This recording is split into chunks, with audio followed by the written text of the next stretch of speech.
Today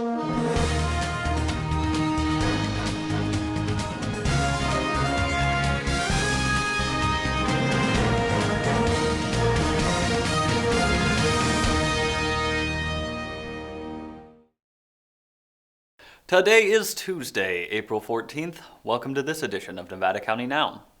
We begin today with a COVID update. The time of filming, Nevada County Public Health lists 34 confirmed cases of COVID-19, 24 in eastern Nevada County, and 10 in western Nevada County. So again, no change, which is good news. For the most up-to-date information, visit mynevadacounty.com/coronavirus. The Nevada County Fairgrounds has canceled or postponed all interim events and meetings through May 15th. The RV park, including the dump station, is also closed to the public at this time.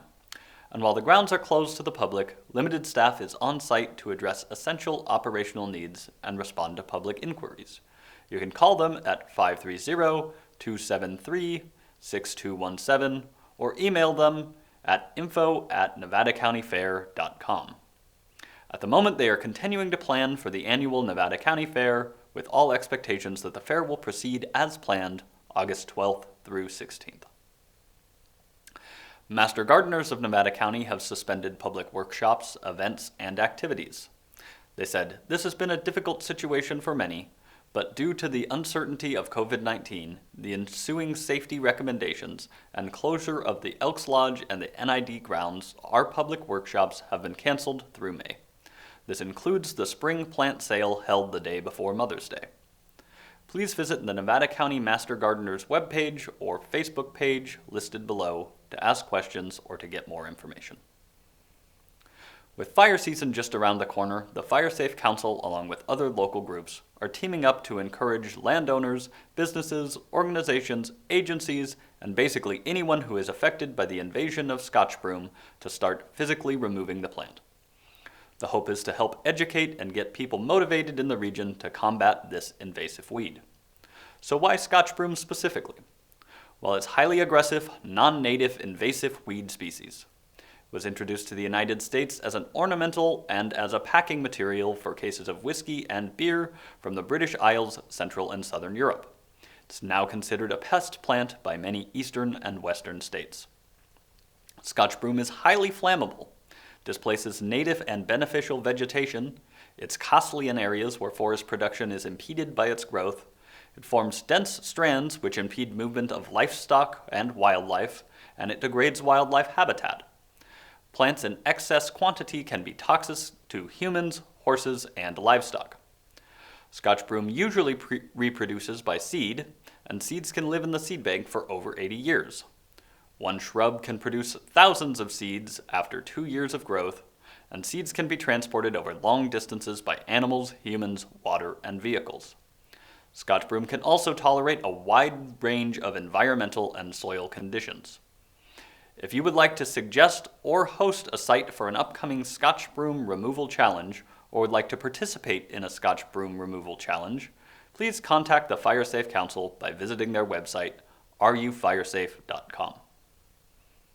In another example of our community coming together to support each other during this difficult time, Animal Place, a local sanctuary, has been raising funds to deliver plant-based lunches to the staff at Sierra Nevada Memorial Hospital, courtesy of Afternoon Deli. Program Director Kelsey and Sister Jenny delivered 277 vegan meals for healthcare staff that were prepared by Afternoon Deli and Fruit and Juice.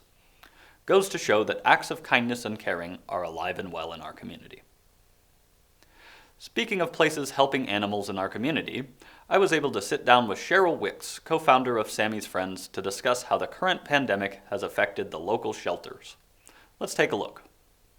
Okay, so my name is Cheryl Wicks, and I am the co-founder, along with Kurt Romender, of an organization called Sammy's Friends.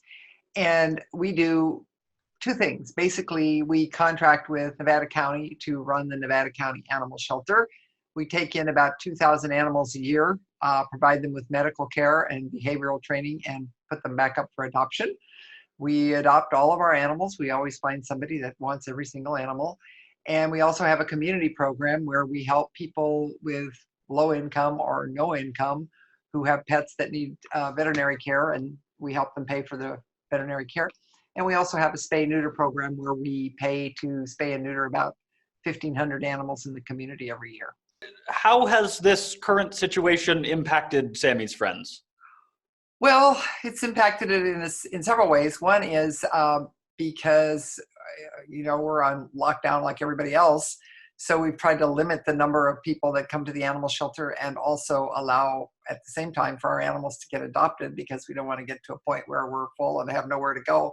So right now, all but 4 of our dogs and about all but maybe 20 cats are in foster homes being cared for in home environments. And we are taking appointments. If somebody sees one of our animals on either our website, which is sammysfriends.org, or on our Facebook page, they can call the shelter at 471-5041 for a dog, or 274-1955 for a cat, and make an appointment to come and meet whatever cat or dog they are interested in. What is the current state of adoptions? Have you seen an increase in adoptions or a decrease in adoptions or anything like that at the moment? Well, I think we've seen a little bit of an increase, which is surprising. We expected, oh my goodness, what's going to happen? But what has happened is a lot of people are home right now because they can't work and the kids aren't in school, and they like the idea of having an animal to give some love to, and animals aren't transmitting the virus, so they're safe. Right. And then, sometimes they take them home for a while and fall in love with them and say, oh, I'm good. We call them foster failures, and they actually adopt the pet that they're fostering. And of course, we wish everybody would be a foster failure. Of course. The end goal is to get them adopted. And so that really helps. And we haven't had too many people turning in their animals. I think everybody's kind of clinging tight to whatever they have. And great. Yeah. So those are all the plus things that have happened. But then on the not as plus side, we have a thrift store called Sammy's Nifty Thrift on East Main Street, and we raise a fair amount of money there to provide for the medical care that we provide for our animals. And of course, it's been closed now going on a month. Gotcha. So there's no money coming in there. So far, we're able to keep up with what we have to keep up with, and we're holding our breath like everyone else that things subside and we return to, well, I don't know if we're ever going to return to anything, but that we have a bright future, and that, we're going to get back on our feet and get going again. Well, so you sort of touched on it a little bit, but have you had to make changes to your donation procedures or your adoption procedures at this point? And if so, what have they been? Well, I'll talk about the adoption procedures first. So we're asking people, if they want to adopt, to go online and fill out an application so we can have that application, review it, talk to them by phone, make sure that there's some likely possibility that when they actually meet the animal, it's a good match. So, and then as far as donations, well, let's see, what have we done? Today we got a nice, rather large donation from somebody, just because they were able to do that and know that we're probably needing it right now. So even in the darkest of times, there are some people who are able to donate and are doing that. And are you taking donations of food and bowls and towels and blankets and things like that as well? And if so, how would people go about doing that? So if people, so we're always looking for wet food for the cats and the dogs. And if they go to our website, there's instructions there about how they can order them directly, or they can go to Incredible Pets or Petco or one of the stores and buy some food and then bring it out to the shelter. And I suspect, just like with the adoption thing, you would prefer people to call ahead of time and let you know that they're coming, because you don't want a bunch of people coming in and out all the time. Exactly. That would be good. Now, if they can't do that, they can always come and knock on the door, because there's usually somebody there. They just don't have the door open so people can come and go. Or during, from now I'd say 8 to 3 is probably safe to say, because if there's nothing going on, the people go home. Normally we have 150 volunteers. So Wow. we have no volunteers there now because we don't want to, risk any more than we have to. So besides the things that we've talked about, is there anything else that the community could do to help you guys out in any way? It's the biggest amount of money we spend on anything is medical care for the animals because we don't get people's pampered pooches and kitties because if they're Right. being pampered, they're home being pampered. They're not out being stray animals getting picked up and brought to us. One thing that we like that helps our spirits, it probably helps theirs, is we love to receive pictures and little stories of the animals people have adopted. When we get going again, which who knows, but Yeah. we're always looking for volunteers. Well, so for people that are interested in volunteering when we do get back to normal, would they go on your website and Yeah, get the information there? There's a volunteer, there's information, and there's a volunteer application on there. Thanks for talking with me, Cheryl. On this day in history, 155 years ago, President Lincoln was assassinated.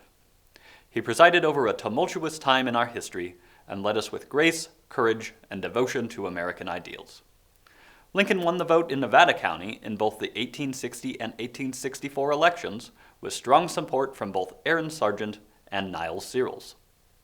When news of Lincoln's death reached us on April 16th, Nevada County joined a stunned nation in mourning the loss of one who gave his life that the nation might live.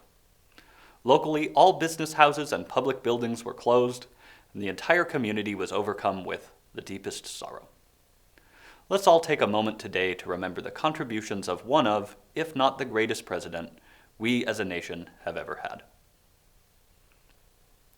Now, in order to provide a little distraction and get us laughing, we here at Nevada County Media are hosting a weekly stay-at-home trivia night, Thursday evenings at 5:30 p.m. Participating individuals or teams can sign up on the Nevada County Media Facebook events page, where they will receive a private message for an invite to join the Zoom meeting. We had our first one last Thursday, and we'll leave you with a clip from that event. Remember, stay safe, take care of each other. We'll see you tomorrow.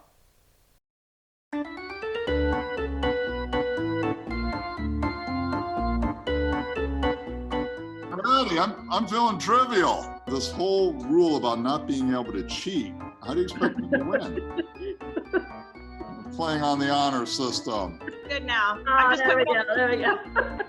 Hey, but we don't have to wear clothing. No one told me. I know. Come on. Clothing optional. Woohoo! Okay, I'm not sure I like being called number 2. Oh, no. We'll move on. Ooh. Woohoo! Is that right? Woo. Oh, No.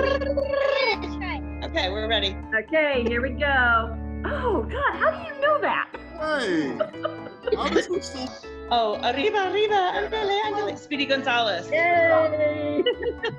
Oh, awesome. Yes. On what? Oh, you do not know this one. I think I do. Don't give him. Don't give him any help, guys. Am I allowed to cheat or no? Can I do No, a shout? no cheating. I can't do a shout out? Is there a story behind that name? I think I'll pass on this one. Okay, who do you want to pass that to? Let's see. Oh, What do you guys think? Okay, they think 4 now. I want to say Terry's gotten some very tough questions. I'm just saying. Woo, I that was a just good want you to one. know the naked kids are kicking everybody's butts here.